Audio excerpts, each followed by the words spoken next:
Hello, everyone, and welcome back to the IDRiM podcast. And first episode after our little summer break.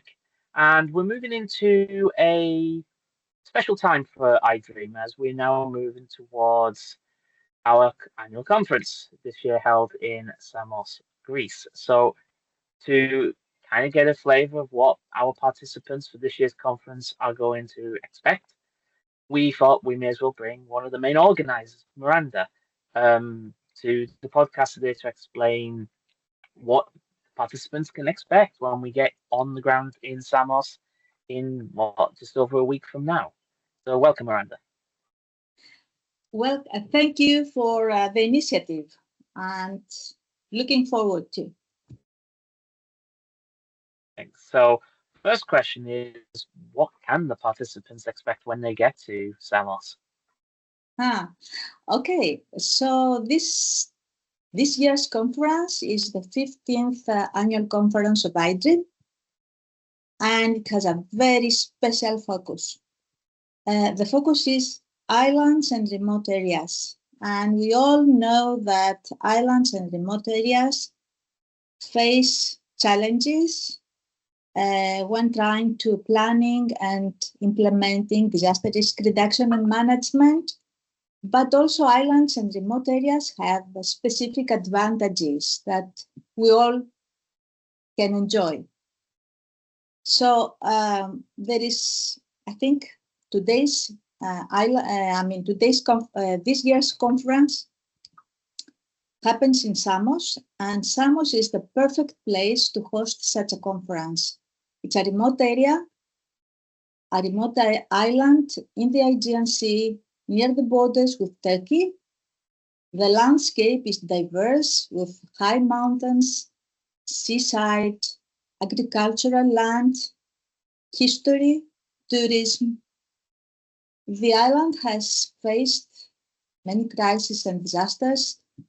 In 2020, pretty much a great part of the island was burned by forest fires. In 2020, they tackled earthquake and tsunami. 2 people were killed. The town was devastated. I have to speak also about the refugee crisis in 2015. The island accepted huge inflows of refugees and had to deal with it. So it's an island, beautiful island, but has to learn to live with disasters and deal with it. And they have learned lessons. Therefore, this island became the first tsunami ready in Greece and one of the first in Europe. So people coming to Samos,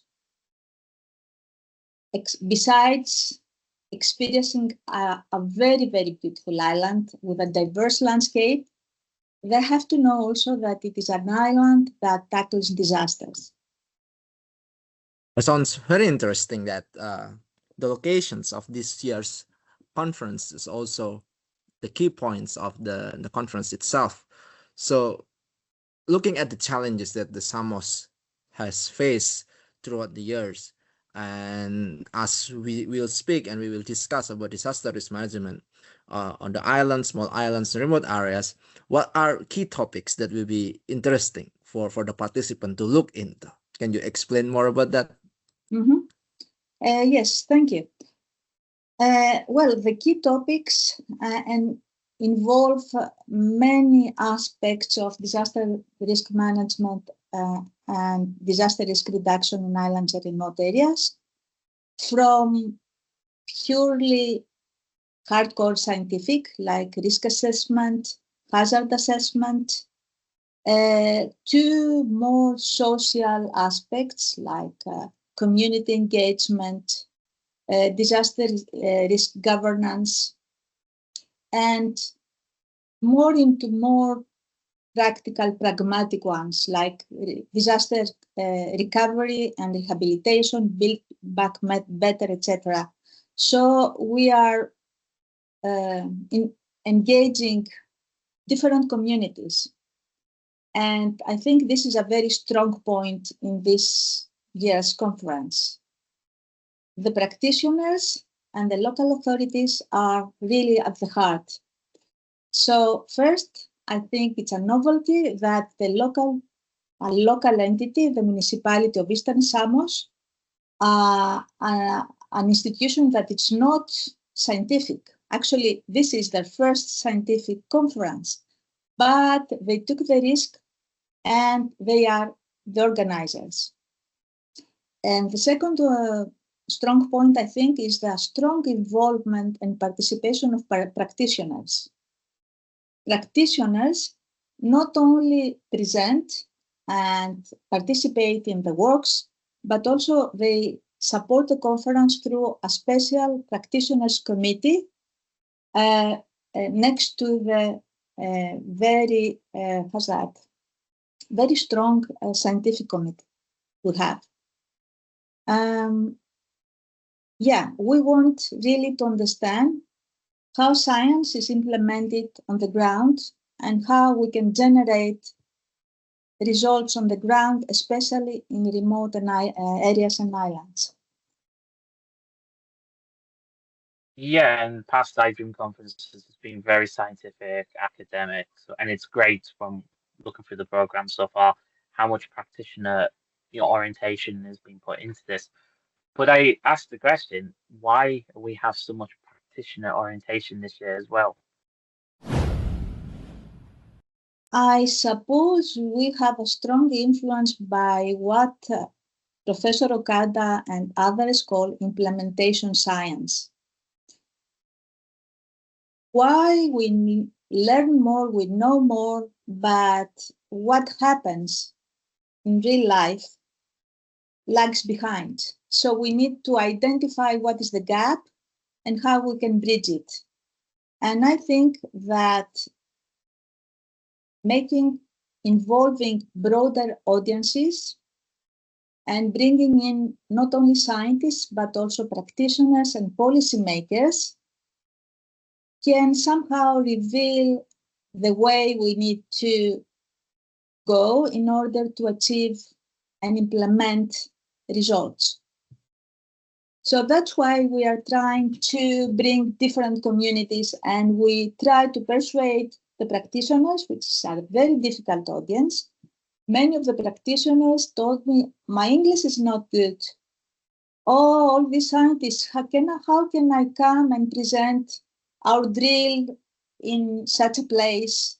It's not interesting for them. So it took a lot of effort to bring in the practitioners.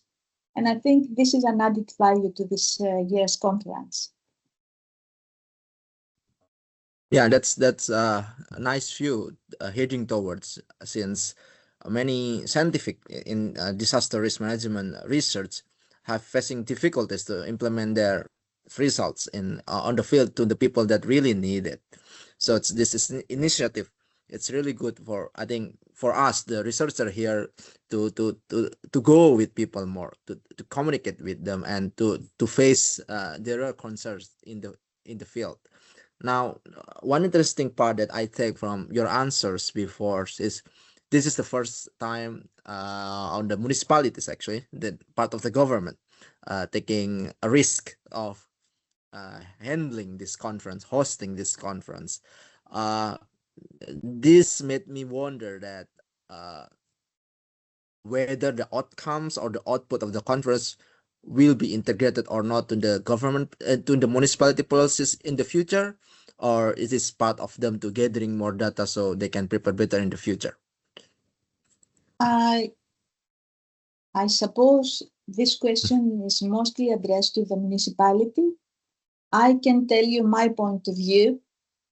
They started with tsunami ready. That was a great risk, especially in a touristic area. We do understand this, of course. Municipalities in general do not want to associate themselves with negative things like disasters and crises, right? So they started with this. Now they are proceeding to this conference. For them, it's a huge thing.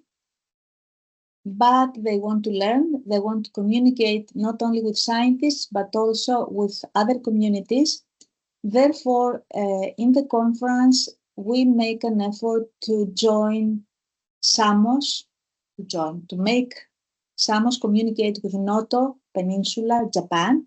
Both they were affected by a tsunami. And we are having special sessions on this, trying to make them learn from one another and both to learn from the scientific community. How much of this interaction is going to bring up and how much of it is going to be implemented in practice is not straightforward. But I think it is a step we must take and then revisit again the situation and see if we have real results out of this event. Yeah, and you've mentioned the special session or and event with Noto. So can you explain a little bit more what is happening on the Sunday evening? Okay, we have Noto appears in the conference in many presentations, but especially in a special session organized by Professor Okada, Professor Rob Goebel, and myself. And we bring community people, speak, people from Noto, and a director Arima, who has produced a documentary film on Noto, and people from Samos who have experienced the tsunami. One of them has suffered severe damage in her shop. They tried and now they have recovered. So they're going to speak one another in an effort to know one another a little bit better, create links, bridges, networking, and potentially keep this contact in the future. Having said that, I mentioned a film director. We have on Sunday, before the conference starts, at night, after the welcoming cocktail, we have a film show. It is it is a documentary film. Professor Okada actually knew about it, and we thought it was an excellent idea to somehow initiate the conference through presenting experience of disaster, but also of recovery from Noto Peninsula, Japan. Therefore, presenting community people speaking about what they experienced, what they hope, how they strive, how they see their future. And we have invited also the Japanese embassy in Greece to be present and do an opening speech that night. And I think this is also something new initiative, and I'm very excited about this event. Now, this is the Japanese part. Let's see a little bit about Greece.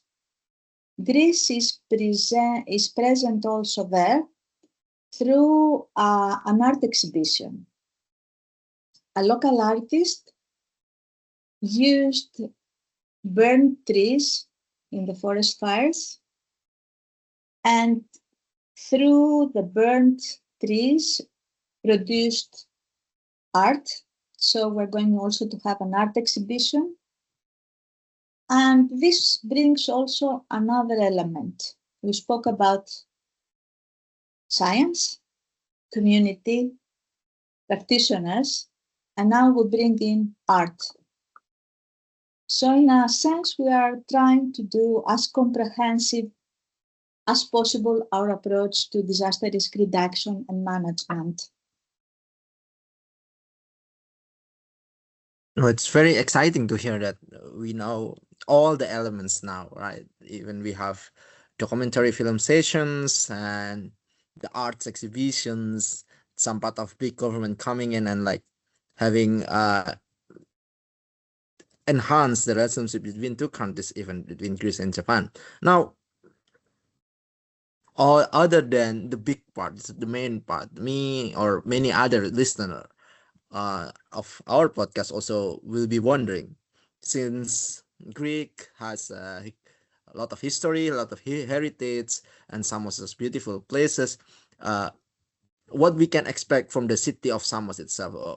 I think what kind of food, what kind of tour that we can do there that also charm us to come, not only enjoying all the activities there in the conference, but also uh, experience the life in there. Can you explain more on that part? Well, thank you for this question. When I go to conferences, I think of my the damage I'm doing in climate change. Okay, so if you go just there and present what you have to present and go back, you don't really justify all this traveling, right? What we need to do is experience the places, because this enriches us and also offers the place connections, right? So our effort is to do that. And the challenge was that the conference is too rich, too long. Where to find time for people, participants to experience Samos? Okay, we have a schedule for what we call accompanying persons, people coming from the participants. Day one, they're going to do an archaeological tour, because Samos is very rich in history. It has been a place in the Aegean where different civilizations passed and left their mark. So the accompanying person on Monday, they're going to experience the archaeological sites and then the inland mountainous area and villages of Samos. And then they're going by the seaside and in a local taverna and have food. That is day one. Day two, we have hiking and trekking. So people are going to experience the rich in landscape of Samos, bird watching, walking, and nature, the smell, the forest. And then they're going to also to have lunch in a taverna and also meet one another and the local people. And we have the conference dinner, which is going to take by the seaside in Pythagorean, not in the city where the conference takes place. And we are going to have a tour on Sunday before the conference starts, walking by the seaside and presenting to the participants the signs of the tsunami and earthquake and the signs of the reconstruction and tsunami ready. And after the conference ends, we offer a tour on a boat around the island for the participants to experience also how Samos looks. And we're going to have lunch in the boat. I am afraid about the weather, but the weather holds very well. And until now, I hope we will have the luck on our side. I wish we could do more tours, but really there was no way to fit in everything. So we have tried our best. Yeah, and I think this is the first time I've ever seen a conference where the accompanying people actually have something laid on by the conference to do while their other halves are literally in a conference. Because from what I've heard is that a lot of the accompanying people get kind of bored and they feel a bit isolated. Where this is actually really brings that community, and it comes to the heart of the whole conference's theme is in a sense is community. So I actually applaud this and think this is great. And just to touch upon what Harris asks, what can we expect from like the food and drinks? So Food and drinks. I think a I few people will be spent interested in that. many hours of my life. We all do, all the organizing team, trying to guess. The word is guess. What people would enjoy in terms of food, because not everyone likes the same food, right? So we're trying to settle for a varieties. In different events, we have different variety of foods. I hope you like fish, because fish is present. I hope you like local food, like stuffed vegetables or stuffed vine leaves or tzatziki or different kind of food, like the famous Greek salad, but in Greece it tastes differently, of course. Even the lunch breaks, we try to be a little bit more local than the normal lunch breaks. I hope you won't complain about the food or the drinks, because I have to tell you that Samos is well known for its wine production. So it's not by chance that the cocktail party takes place in the wine museum of Samos. So you'll have the opportunity also to try the local wine. The bottom line, in a sense, is that we are so excited that we have people from all over the world. I mean, we have people from Japan, China, New Zealand, the States, of course, Italy, Turkey, Europe, all over Europe, but also from Pakistan, from Indonesia. So this is South Africa, Brazil. So it's so exciting to have all these people together and try to host them in a way that they are going to enjoy, all of them. Although they're different and their tastes are different and their preferences are different. I think this is an exciting challenge. Let's see how we're going to do. Let us know after the conference. Yeah, it's so exciting already to hear all the things from the comedic point of view, that you try to present everything to us. That's, we even like, oh, it will be, I think will be very great experience there, even in the locations, touristy locations. Well, we'll be fed for our brain, our body, and our other side, and life itself. So perhaps one last questions, that what is your message, final message, for all the participants who will come to Samos to enjoy this conference? What is your final message to them that Well, will coming to Samos? thank you for coming to Samos. I know the trip is difficult and expensive. And I think we took a risk organizing the conference in a remote island. But I think you'll be compensated by experiencing a Greek island, not hugely touristic, authentic, with a landscape that I think is very beautiful, archaeological sites, and with the chance to experience and network with one another. And our goal is to create a common experience that will be with us in the future. Thank you very much for you coming today in the podcast, Miranda. We all hope in iDreams and all the participants will be coming to Samos that the conference will be successful, and hopefully we enjoy it to the fullest. And that's it, everyone, for today podcast. This is part of the podcast that highlight our biggest event this year's, which is iDream 2025 conference in Samos.